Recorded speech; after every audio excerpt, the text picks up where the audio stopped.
So, they'll start joining at 3:25. So that will be, I think, the better time to start. Okay. Although the official time is 3:30, so you can go ahead from 3:25. That's not a problem. Okay. So I think I should start. Yeah. Yeah. A very good afternoon, everyone. I welcome you all to this session on economic future. The topic of this session is sector-wise scenario of economic future in post-COVID times.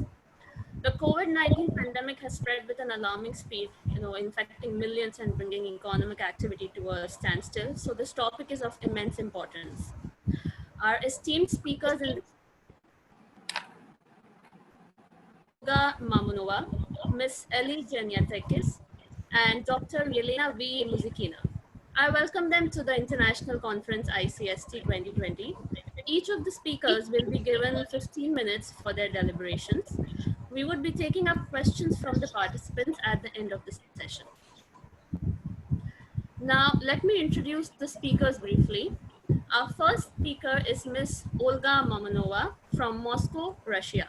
She is a Russian sociologist and journalist.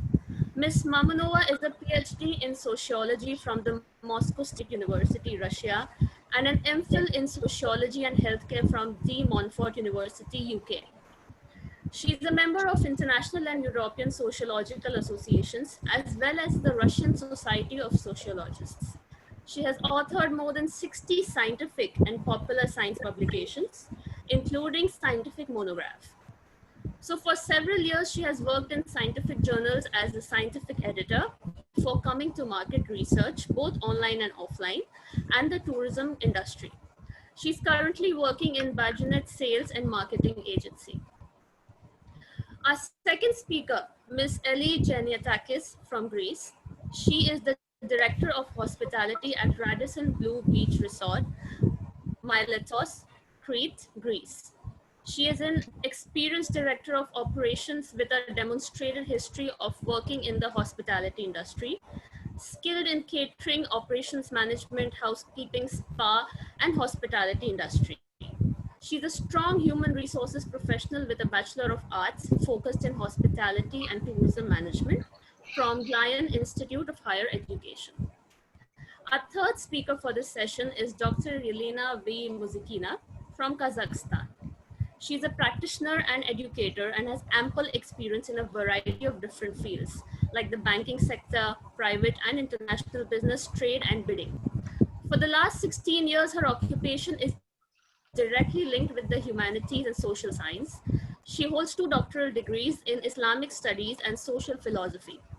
Her latest research interests include post-normal times, futuristic studies, and comparative theology. Dr. Elena has published a few books and some articles and chapters in Russian and English. She uses an interdisciplinary approach in her research projects. Being a passionate traveler and an explorer of arts, Dr. Elena finds time for less adventurous but also fascinating activities such as the translation of books on different topics in Russian. I once again welcome you all to this session. Now, you may take over, Ankita. Thank you. Thank you, Disha, so much. I would first request Ms. Mamanova to enlighten about her thoughts on the topic. Please, ma'am. Good morning or good day to all the participants, and thank you so much for the invitation. It's really an honor to share my thoughts about the unique situation we faced this year, and I want to welcome very warm my colleagues from Kazakhstan, Elena and Eli from Greece, because we faced the numerous number of deleted conferences, exhibitions, and travel seminars in both countries. I adore. But the good news is that exhibitions start to renew all our collaborations, and hopefully next year in April we will meet each other in Kazakhstan, Almaty during KITF, and hopefully in Greece because it's very important. I like the topic, the wise scenario, because actually I believe nobody has questions what is wise right now. The only thing that uncertainty is the certain issue of nowadays, and we have to create something new. For me, it is the change of audience, which may be quite passive, to community. I guess that Ellie from Hospitality, Radisson Blue, can confirm it. I revised some data in Russia and Greece. Unfortunately, I don't have the correct data from Kazakhstan, but probably Elena can help me with this. Just listen, I will read it from my note. According to the latest data from the Border Service of Russia, 0 people visited it in the second quarter of 2020 by tourist purpose. We can't imagine the economic loss. The total number of visitors in Russia is less than 50,000 people, but the biggest part, 94%, are from Kazakhstan. Of course, it's service personnel. The second place is Ukraine and Philippines, but also by service personnel, which is mostly babysitters for Russian families. So we lost 94 visitors this quarter of year. I know that in Greece, for example, Greek airports from January to August count only 74% of visitors comparing with last year. And for Greece, I hope Ellie can also argue with me. It's huge loss of seasonal visits on islands, especially in Crete, which is very, very popular destination. Yes. And the number of international flights to Greek airports decreased at 60%, as far as I know. Probably the data even more sad, if I would say in emotion. We are talking about the economics of emotions and new perceptions. And in Russia right now, what the majority of tourists, travel agents do, they try to show Russia, as we say, the unknown Russia where we live, but we never visited. Of course, if we are talking about Moscow and St. Petersburg, from where the flights were started, it's the Golden Ring of Russia, very famous travel route, or the Silver Neck of Russia. It's the north part of our country. And also the reverence to hospitality. We faced the tremendous beauty of culture and nature, but the lack of service. And I guess what we have to start now is to show that service may be also from emotional part. We have to develop the roots to understand that we can't compare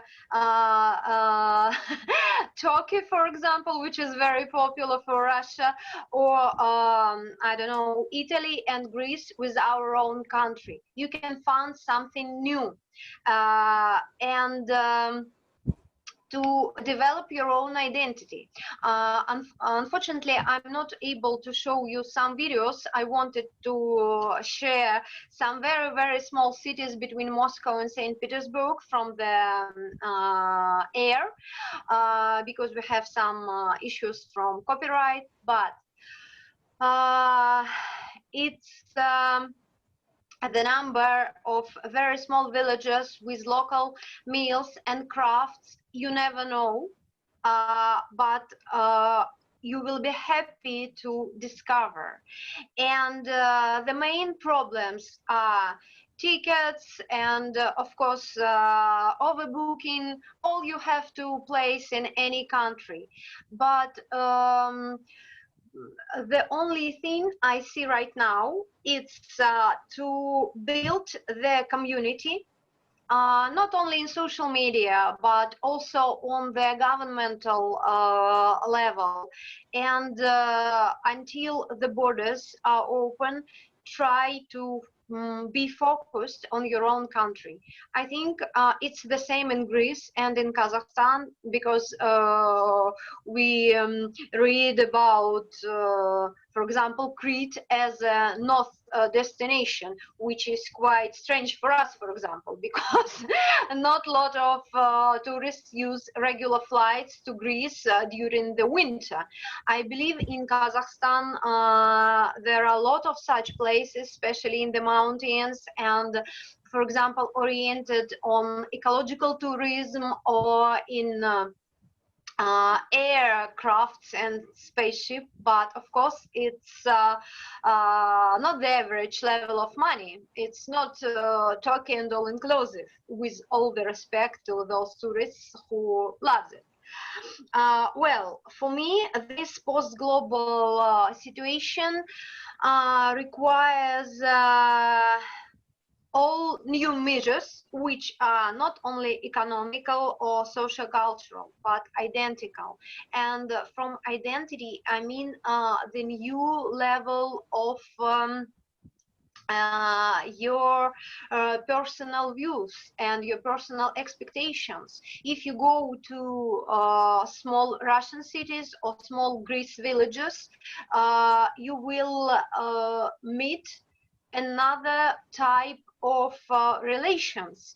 And when I'm talking about this development of community, I mean the development of horizontal horizontal communications. I guess Elena can help me with this. Probably understand my point, because it's just a new level of your consciousness. You don't have to buy all of hospitality things on the highest level, because probably you can receive more from this very small and local entrepreneurship. What else? I also checked some data from our analytical groups, and just listen. During last year, Russians made 48 million trips abroad, and 18 millions were by tourism purpose. So they bought the ready service and product. And if now the borders are closed, because not so many people are able to go to England or Switzerland, which is allowed for Russia, and not so many people, for example, want to go to Turkey, which is also allowed for us. But this 48 million trips, even if half of them will be turned to your own country, you will discover absolutely new experience.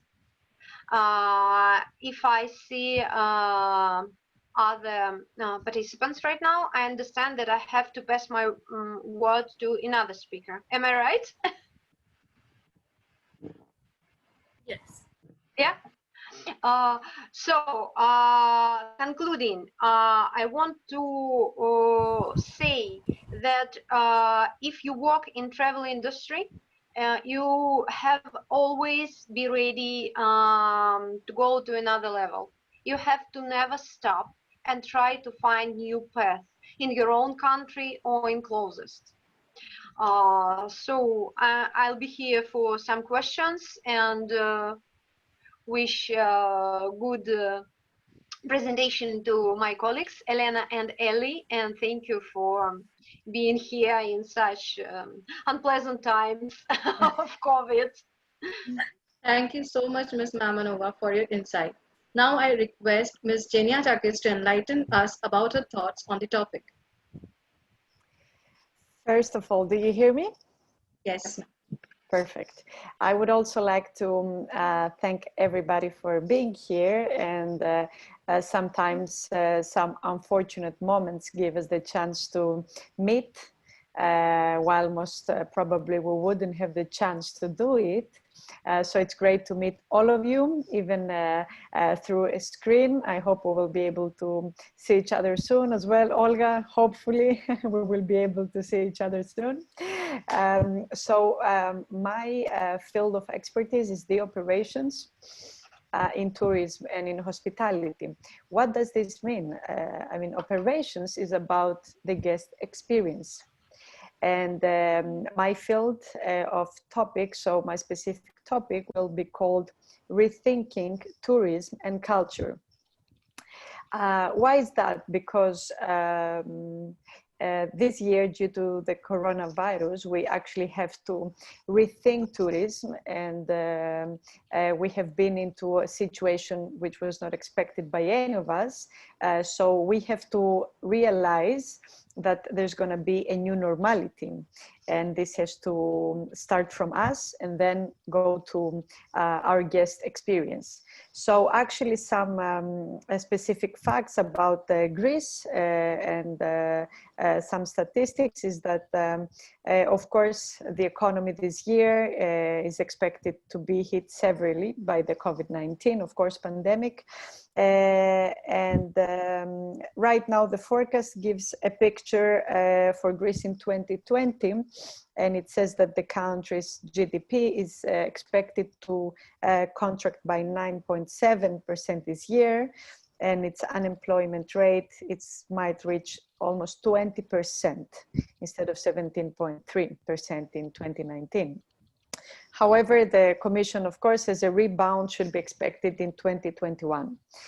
This is just some figures about Greece and how we expect it. However, the very good thing is that Greece has one of Europe's lowest rates of deaths and confirmed cases, which is very, very good. And this means that, of course, the tourists prefer to travel to Greece. So let's take it mostly from the tourism economy, which has been heavily hit by the coronavirus, and all the measures introduced to contain its spread. Of course, there is a 60% decline in international tourism in 2020, and this could rise in around 80% if the recovery is being delayed until December, which most probably will happen. Of course, the impact of the crisis is being felt through the entire tourism ecosystem, and the reopening and rebuilding of destinations will require a joint approach. So what does this mean?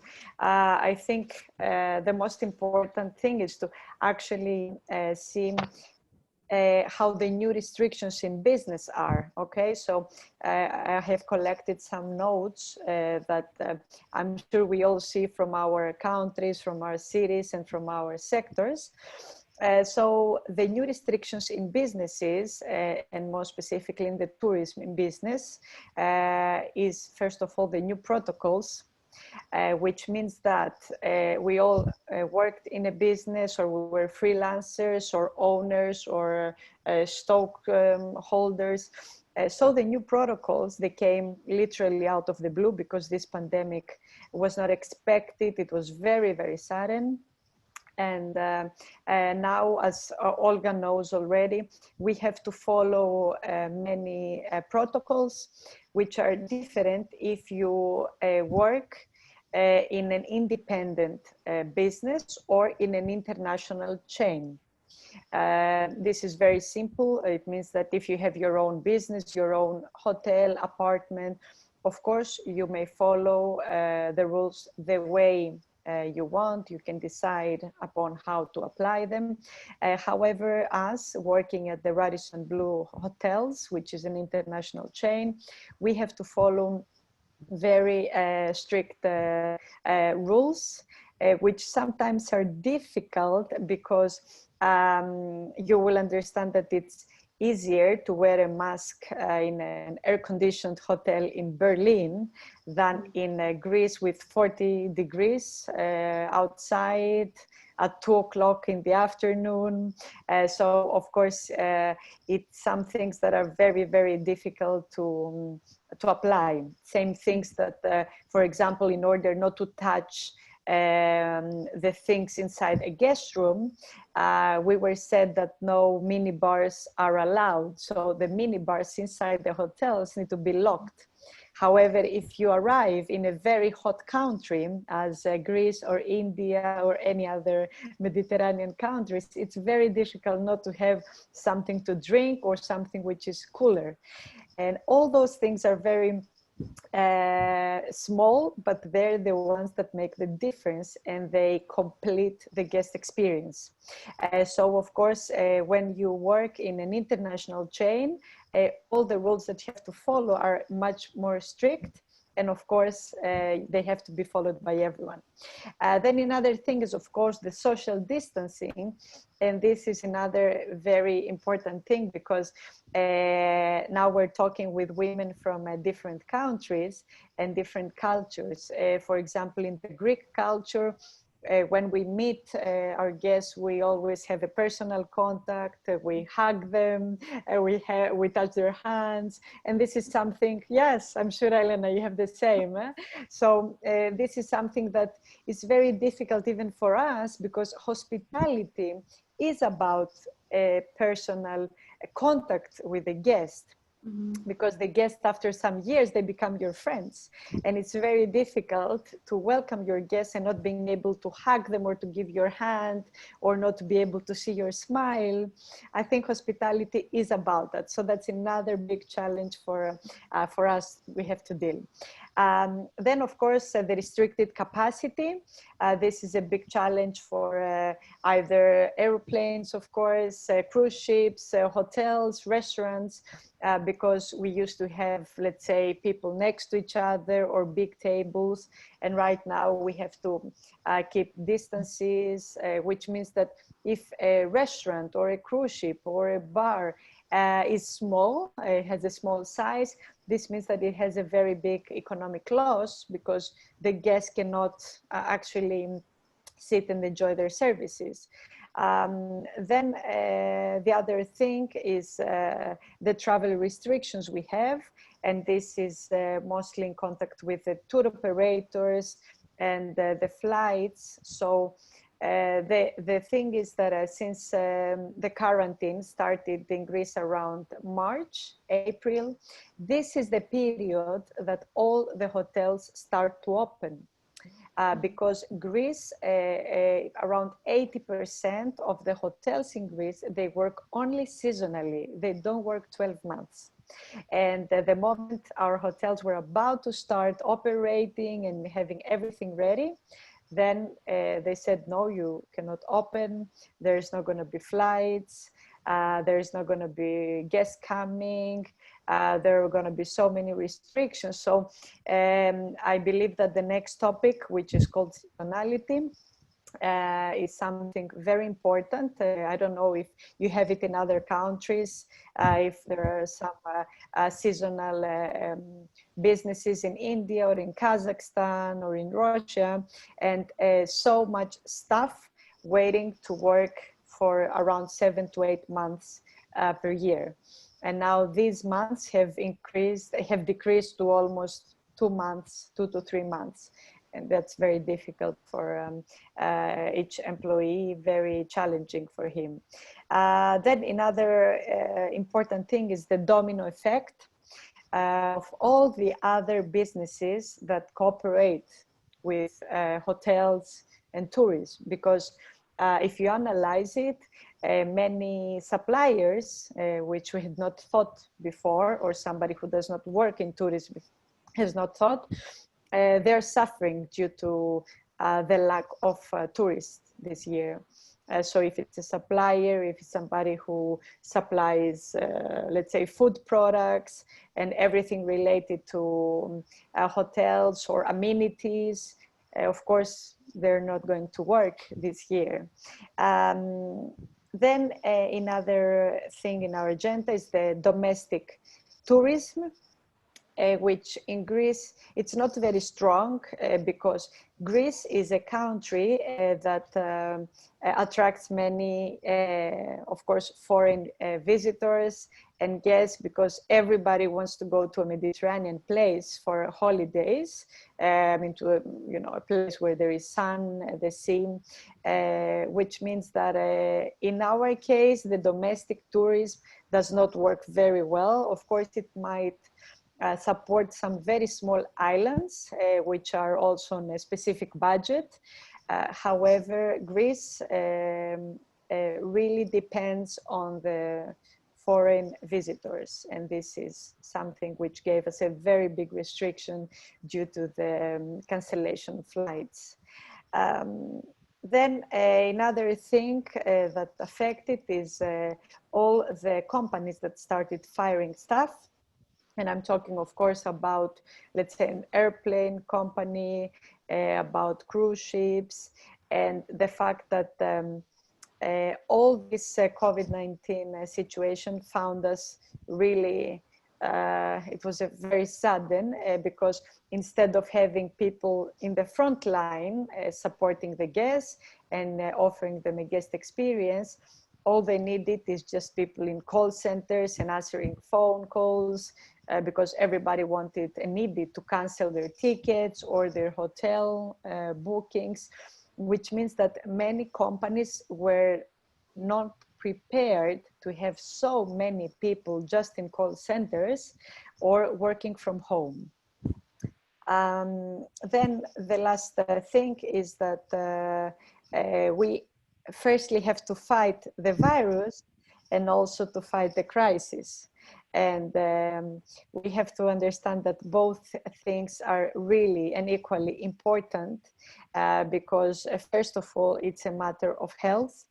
We haven't seen so many deaths, and we haven't seen a quarantine ever in the world in a period of peace and not war, which is tremendous importance.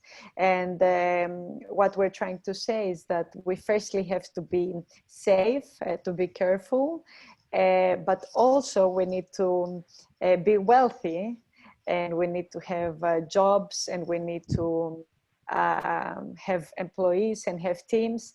And this is a great challenge that we need to face. As Olga said, we need to face for the winter time. My advice is that nobody has all the answers. The government does not have all the answers, because it was very sudden for everyone. We didn't have a plan on how to fight the COVID-19 on such a period. Like, for example, Greece was really about to be stronger and have a stronger economy. So nobody was actually ready about that. Nobody had a plan. Nobody expected such a case. And in order to be healthy, we also need to have a job. We also need to have money, of course. We also need to be healthy and be able to hug our people and to give a kiss that now we're not allowed, and be in contact with them, because hospitality is about that. It is about the personal contact, which we are not allowed to have anymore. So actually all those restrictions are a great food for thought in order to rethink tourism and rethink culture, because each culture that was very much into personal contact and, as I said, being close to each other, has to face a very big challenge. Before going on, I want to ask you if there are any questions, or if we have more minutes, or if we proceed with Elena. Thank you so much, Geniatekis, for your insights. We will take the questions after all the speakers have spoken, Okay, right? perfect. So at the end of the sessions, the questions will be coming Sure. to you. So now I would request Dr. Mozikina to share her insights on the topic. Welcome. Thank you very much for inviting me, and thank you for my previous speakers, because I already heard some thoughts which I hope will find some theoretical perspective in my presentation. So I would like to share my screen. Here it is. If you ask me about touristic industry in Kazakhstan, I will give you 0 answers, but I can help you to understand a little bit deeper what you can do with your industry nowadays, especially in this very uncertain situation, what Olga already mentioned, in the situation of new normality, what Ali mentioned. And so these 2 things, they were already sounding. Uncertainty, actually, that's the resounding echo in times which I would like to introduce you to, which is called post-normal times. So instead of using new normality, I would suggest to use this term, post-normal times. And in my presentation, I would like to answer 3 whats. The first one, what we live through, to give the general framework, maybe to help all of us to go into a new context, what we should and we should not expect from our reality, because Ali mentioned in her presentation that nobody expected that, but what we should expect. And the last what to do to survive in all this mess. Because yes, I agree 100%, we want to be healthy, but at the same time, we want to have jobs. So how to cope this and put together these 2 things. So let's start with the first one, what we live through. I've already mentioned that the time which we live through, that's post-normal times.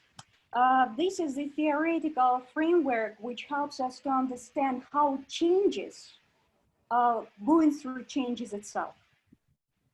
The founder of this theory, Ziauddin Sardar, defines post-normal times as in-between period, when old orthodoxies are dying, new ones have yet to be born, and very few things make sense.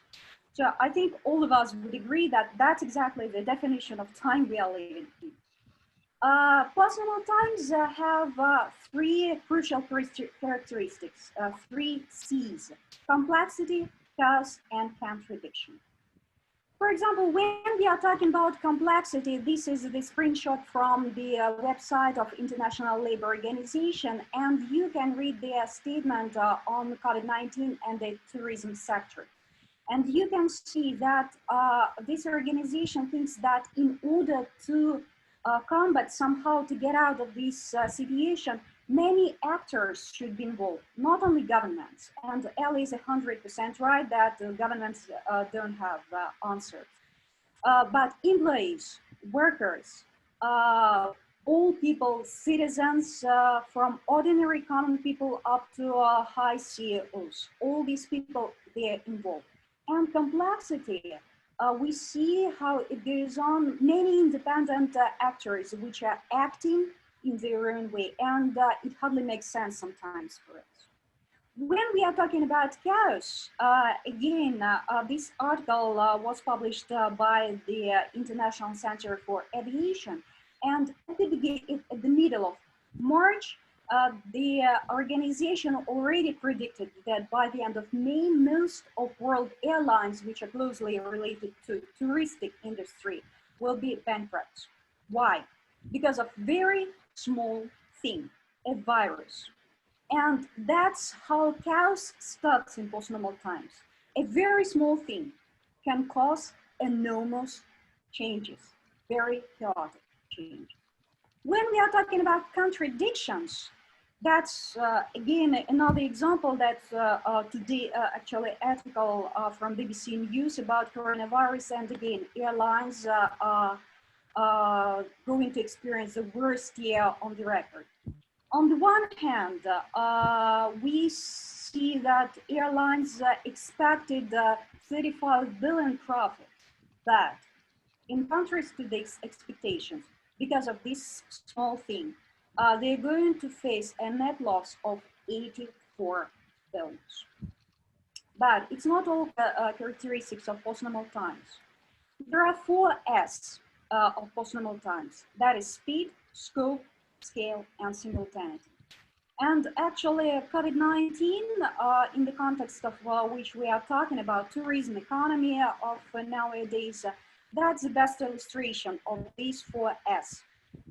Just think for a second, as virus which started in a very remote district of China, but very quickly, it started to spread all around the world. Very soon, all countries were involved and affected, not only their tourist industry, the economy, their political system, their social system, even their cultural system, what Ellie and Olga mentioned in their presentation. And all these things, they were happening simultaneously.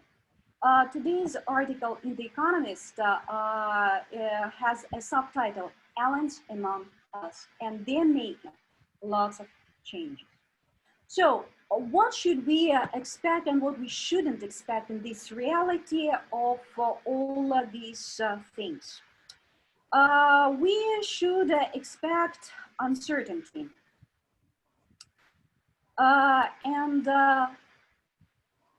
This uncertainty in this context means that no simple solutions. And here comes my discipline, futurist studies. When people usually hear this word future studies, they think about this, about a lady sitting and looking into the crystal ball. But that's not what the futurists really do. I like very much definition given by Michel Foucault. I am not a prophet. My job to make windows where there were once walls. So the job of futurist and my job is to help people in this uncertainty, in these post-normal times, to find solutions, to open new perspectives in those contexts, which looks tremendous, chaotic, and contradictory. So I want you to pay attention that I'm talking about futures in plural form. What does it mean? You can see a very famous diagram. That's an adaptation from John Boris. He's a originator. And he shows that we shouldn't talk about the future. And actually, that's the problem not only of touristic industry nowadays, but our whole world. We were expecting the future. And usually that was the future which will bring us to better, new, more prosperous life. But future can be preposterous. That means that's actually my favorite one. We won't even happen to think about this kind of future. Future can be possible. That might happen because of the things which are going on now. Future can be plausible. It could happen because of some emerging issues, some small things we don't pay attention at the moment. Like, for example, Ella mentioned, and that was very interesting for me, that the bar inside the rooms, they're supposed to be kept locked. But yeah, if you arrive to Greece or Turkey or even Kazakhstan, even right now when it is plus 35, you want to drink something cold, how can it work? What should you do in this situation? We can talk about probable future, and of course we can talk about preferable future, what we want to have. And here comes our agency, our direct participation in shaping this future. So what does the plural form of the future mean for us? And it is directly connected with the third question of my presentation. What to do to survive in this mess? Well, I would like to suggest 5 points. First of all, we have to start thinking in plural. We have to accept the plurality as a norm. Also, it means that there is no more an expert, or there are no more experts. So every single person can contribute to the development of a certain area. Like I've mentioned, if you ask me about tourism in Kazakhstan, I can tell you next to zero, but I can help you to understand deeper your industry. The third point, that's futures thinking. So we start thinking, it means we start thinking about what is coming and shaping this coming today, right now. And this conference, I'm sure, will contribute to this. Also, the fourth point, that's cultivation of creativity. For touristic industry, it's not a question. You always have to be very creative in all possible ways in order not only to survive, but also to prosper. And the last point, very important, a proper place for failure. In the future perspective of the past, I've mentioned that it was always success. But what we see now, we can understand that, well, I not always be a successful person. I will not always get a revenue from my business. I will not always have a job. So I might fail. And I have to learn to cope with that and take it for granted, but not to stop feeling.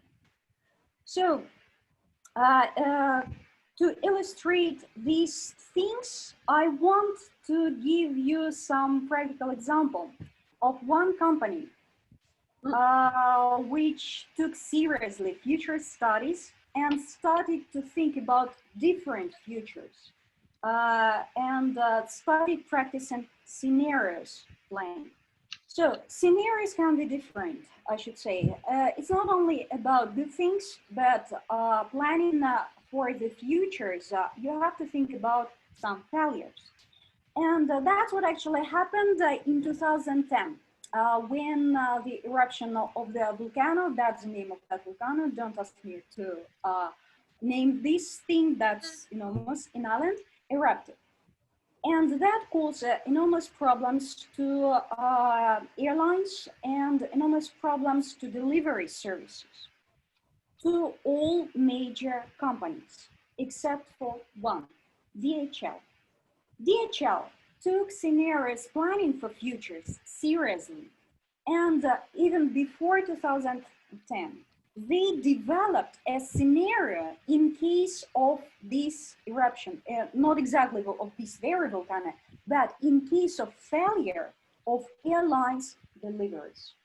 So they were prepared, thinking in advance, practicing futures thinking. What can we do if situation is developing to the worst, not to the best? And they survived. They did very good job. And for me, that's one of the real examples how we can apply this futurist thinking nowadays in our uncertain, post-normal, chaotic, and contradictory situation. So one more time, futurist thinking. That's the discipline which helps you to open many new windows to the future. And one of these windows can be your preferable future, which you can shape as an agent of that future. So thank you, everyone. That's what I wanted to share with you. Thank you, Elena, for your insight. It was really very, very informative. Now we will ask the audience if they have any questions. Like I can see Valentina has a question. Okay, yeah, Olga has already answered that. Yes, Olga is like she's questioned too much, right? well, that's very interesting conversation, and I'm really sorry we don't have it personally on leisure or meet, for example, or KITF, as Elena will know about Kazakhstan exhibitions. I really hope we will be able to meet each other. And yes, I've tried to answer the majority of questions, so I pass my word to my colleagues. Okay. So Ankita, can you just share the questions for those who are not there on chat? So maybe you just repeat and okay. one-liner answer from the speakers would be good to hear. Okay, then I'm starting because Olga was asked many questions. Okay, let me go to. No, you ask the question of Valentina you mentioned. Okay, Valentina's question. Okay, wait. No, that I think that has been answered. I think you should ask about the vaccine. That's the, a lot of people have been. No, Valentina is asking about ecological tourism. So yes, Valentina's question was how rural tourism in small communities is supported in Russia, Greece, or Kazakhstan.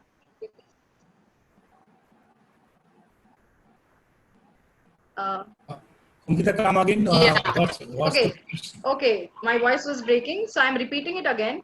Her question was how rural tourism in small communities is supported in Russia, Greece, and Kazakhstan. Okay, rural tourism and rural tourism in small communities. Small community tourism as well. Yes, okay. It is a question for three: Russia, Greece, and Kazakhstan. Three of the panelists. Okay, so start with Elena. I can say out of my knowledge, because again, I've mentioned I'm not 100% expert in tourism, but we are working with many different companies. And we are doing workshops for different types of organizations, including tourism.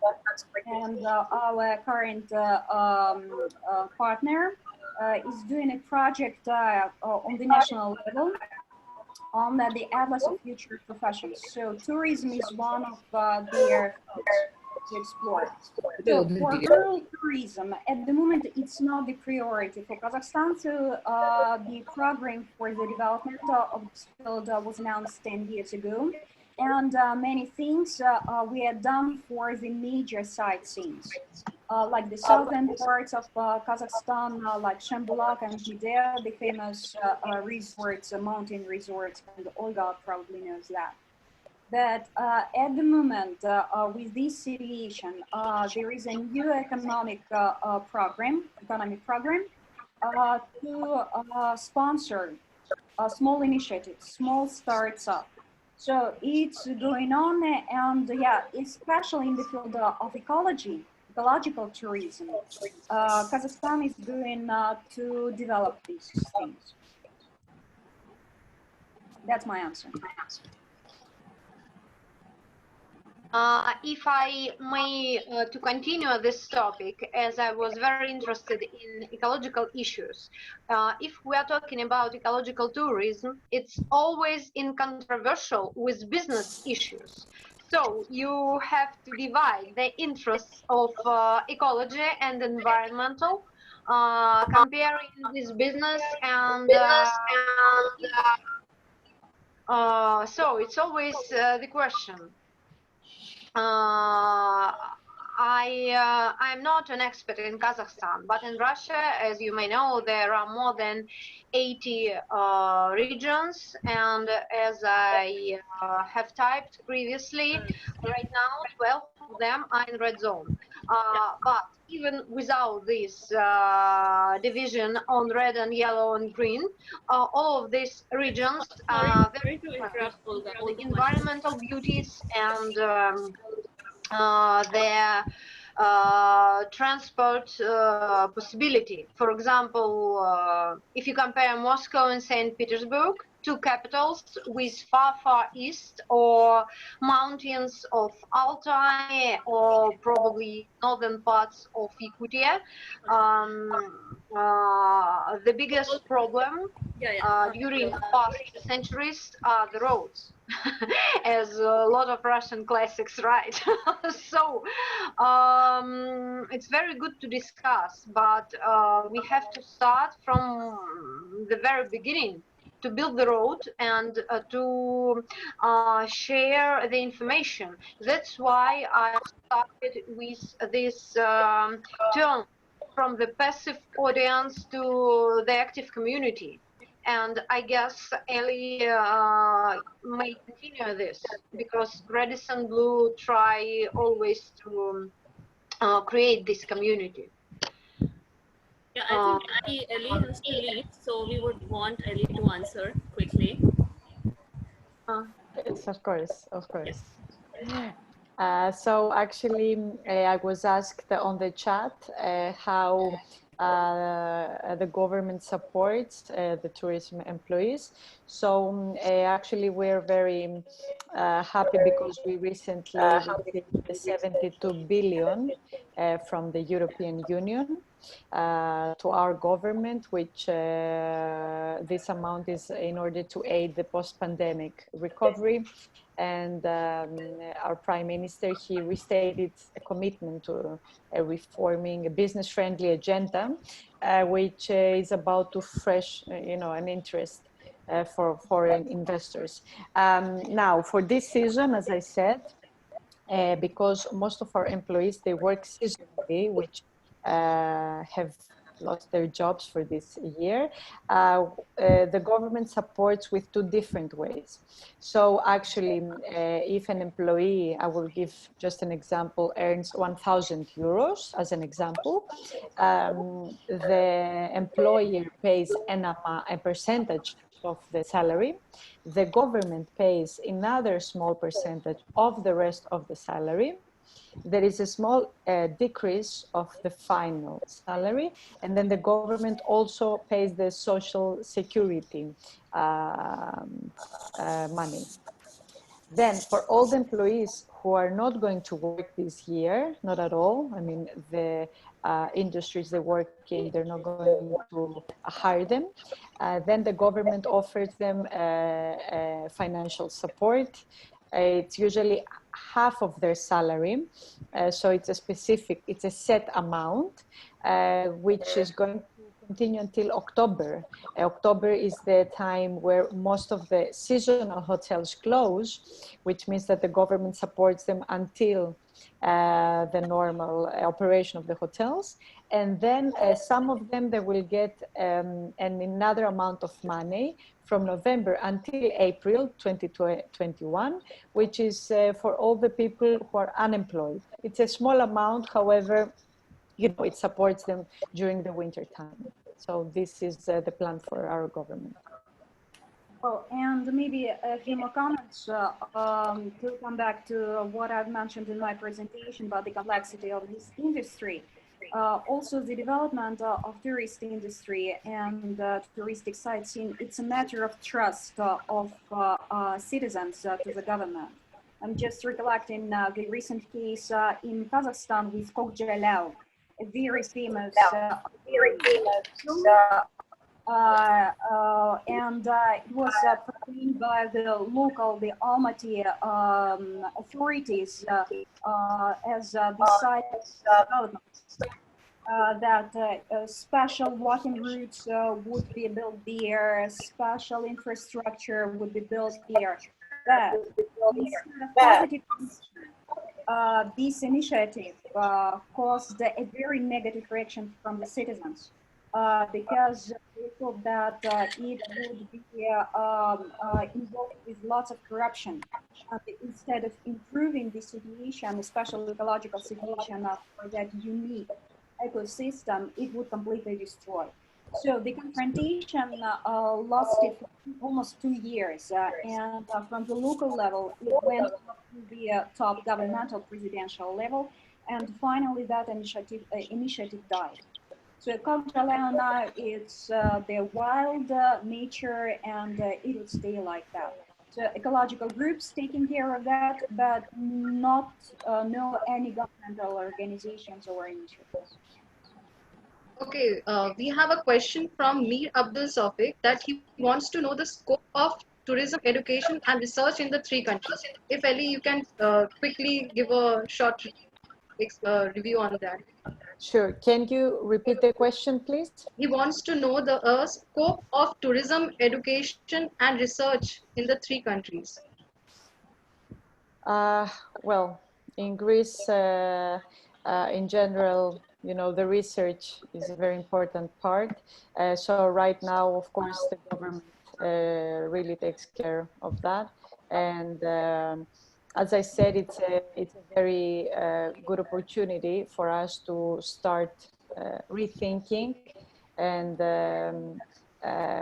taking it from a different school, because I'm sure 100% that this era of COVID-19 is not going to stop next year. I'm sure that things are going to change forever.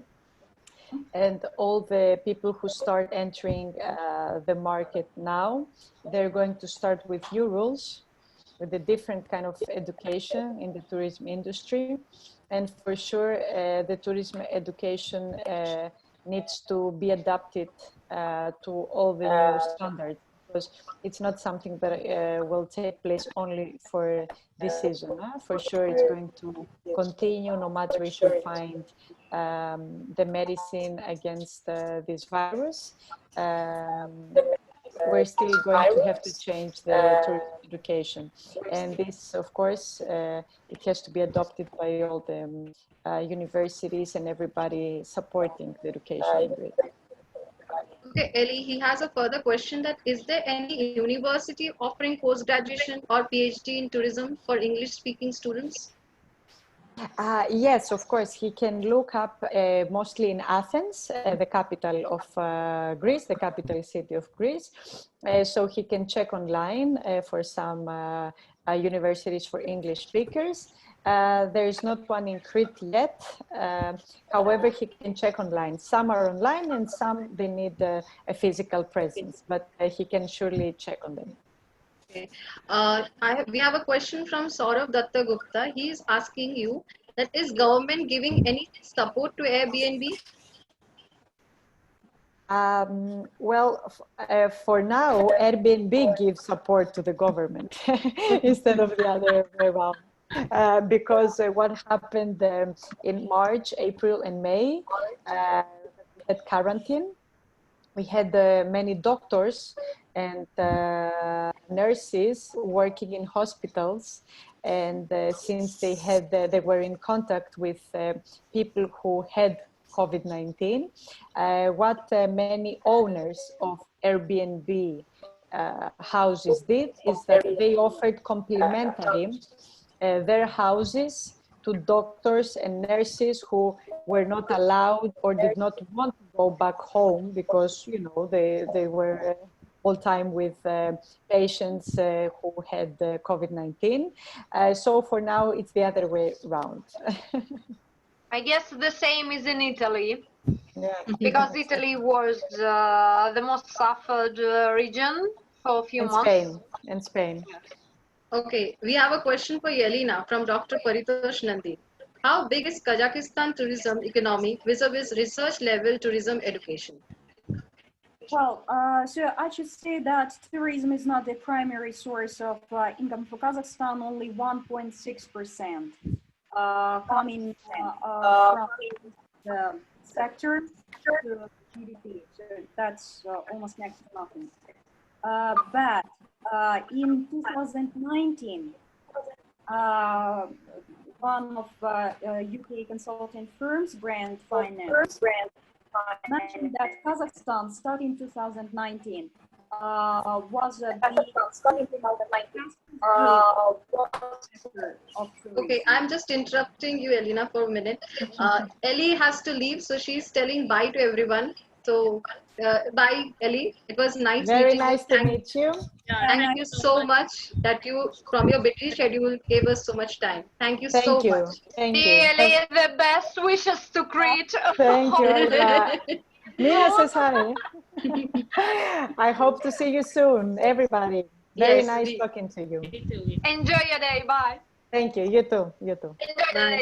Yeah, have a nice day, Ellie. Thank you. You too. Okay, we continue with Elena. Elena, please. Tourism is just growing industry in Kazakhstan, and I've mentioned 1.6% of GDP coming from this sector, but it's fastest growing. And I've mentioned as a citizen of one of the regions which was pronounced as among 5 touristic clusters of Kazakhstan, Almaty city, that we are getting more and more tourists, foreigners. So there is a program, Kazakhstan 2020, for the development of tourist industry, and it designates 5 touristic centers: Astana city, Almaty city, which I mentioned, East Kazakhstan, South Kazakhstan, and West Kazakhstan. We are the mix of the historical, cultural places are situated, and of course the beautiful nature. And starting from the independence, starting from 2000, many universities offer specialty majoring in tourism and hospitality industry. Also in Kazakhstan, there are colleges, specialized colleges, which offer some professions in this field: hotel industry, tourism, management of tourism, and etc. But of course not a PhD. I even doubt about master degrees. So bachelor, that's for sure. And we are in the process of developing that. But due to this current event, what I know that there is a big drop in students enrollment for these departments. And definitely, in the current situation, these departments have to rethink not only their strategy of teaching, but also the set of courses they're going to offer in the light of the change of the whole industry strategy. Okay, as we are running out of time, this is the last question to Olga. Olga, if you can throw some light on the COVID vaccine.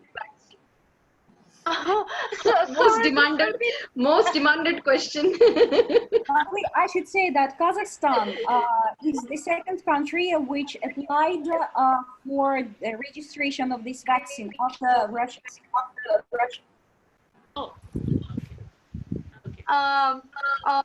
Sorry, I have some problems with hearing you. Maybe you can type the question.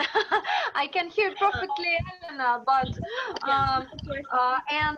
during your typing, I just want to add some thoughts about the education.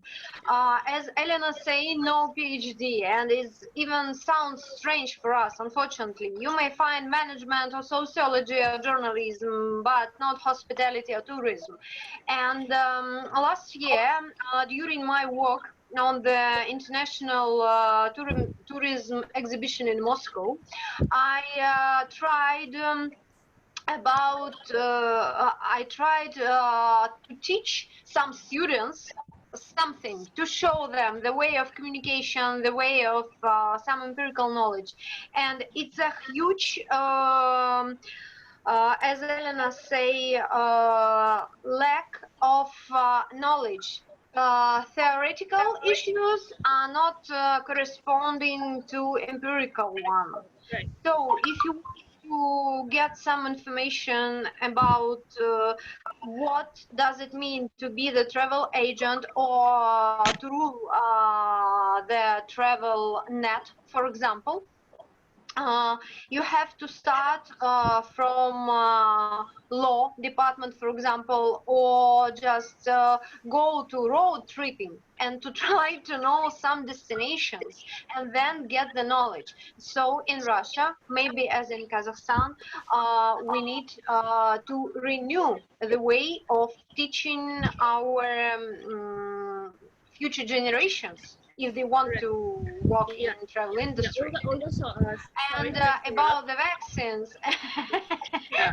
yes. Well, personally, for example, I know people who passed the analysis on COVID. For example, my daughter is doing a very serious sport, and for joining the championship, all of your command have to pass this analysis, but not vaccines yet. So hopefully next month. Anyway, just try to be healthy and happy if it's possible in your reality. Just don't believe to everything you can read about vaccines. Try to think critically, I guess. But that's official thing, and that's officially announced already. You can find this information on the website of the International Medical Organization. So that's a good news, but of course, it always takes time with medical things to be tested 100%. And especially as the World Health Organization, you know, such a controversial issue right now, maybe. So, well, think twice. Think twice and just take care of yourself. Yeah, we have to learn to live in uncertain times. Time will tell us. So I think most of the questions have been answered and we are running out of time. So we can end our session here. On behalf of Team Touriosity and organizers of ICST 2020, I would like to thank all the speakers present here who has taken time in their busy schedule and given us so informative messages, right? So I thank everybody. I thank all the audience here for making this event successful. Further, the organizer who had taken the pain during this technological cliches, we have made this event successful. So thank you, everybody. Next session starts at 5 o'clock. Thank you, Olga. Thank you.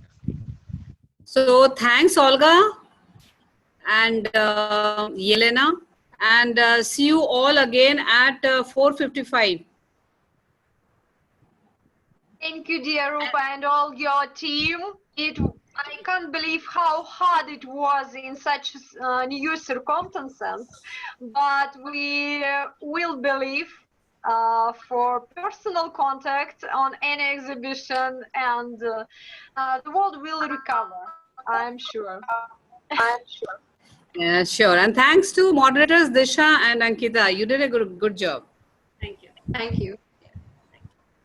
See you soon.